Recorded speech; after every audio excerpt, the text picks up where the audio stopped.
For more on China-Colombia relations, we are joined now in the studio by Benjamin Creutzfeldt. He's from the Kissinger Institute at the Wilson Center. The Colombian foreign minister visiting China today, the 12th through the 15th. And bilateral trade has been kind of on the upswing just based on what we just saw with Michelle's piece. Is there room to build on that? I think there is quite a lot of room, given that there's been very little going on in the past. And this is exciting and encouraging. Since 2016, basically, there's been a significant shift because of the peace process in Colombia.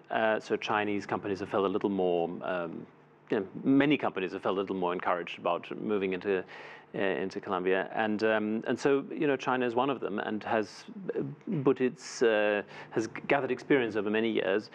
But Colombia, for China, Colombia is still an outlier. It has been for many years and is sort of the odd man out in the region. That many countries have embraced opportunities from China, and Colombia was very late to. But now this is something that seems to be moving under the new President Duque towards a more lively relationship. There was a piece I just read that there's openings for China to bring in renewable investment, providing energy access in some of the conflict rural areas that were affected by the conflict. Do you see that as a pathway for more growth there? Yes, it is a pathway for growth. At the same time, it worries me that that's the sort of, a common obsession in measuring success.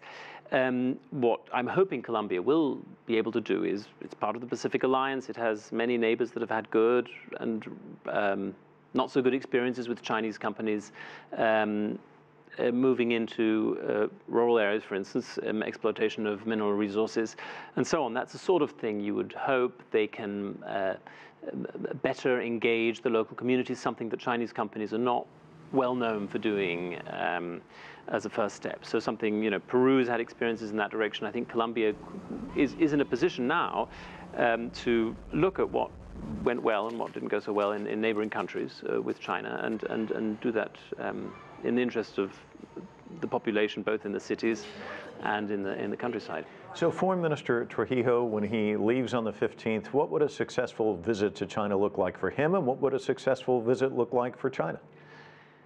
Well, hopefully a little more than just MOUs, because memorandums of understanding are something that are signed in large numbers. And in fact, President Santos was in Beijing in 2012 and signed 9 MOUs that I know of, and very little came of those. So they're signs of goodwill, some of them quite spontaneous, some of them well prepared. Often the Chinese are pretty diligent in acting on them, but the Colombian side was often remiss in following through. And this is something I would hope that in this case Trujillo can do a little better in, maybe having some putting some figures, for example, goals, having more encouraging signals to the companies that are already in Colombia or set to invest and grow, especially in what is infrastructure and general connectivity of the country, which is really something they could work on. Well, we'll certainly be watching that. Benjamin, thanks so much for your analysis. Appreciate it. Thank you very much.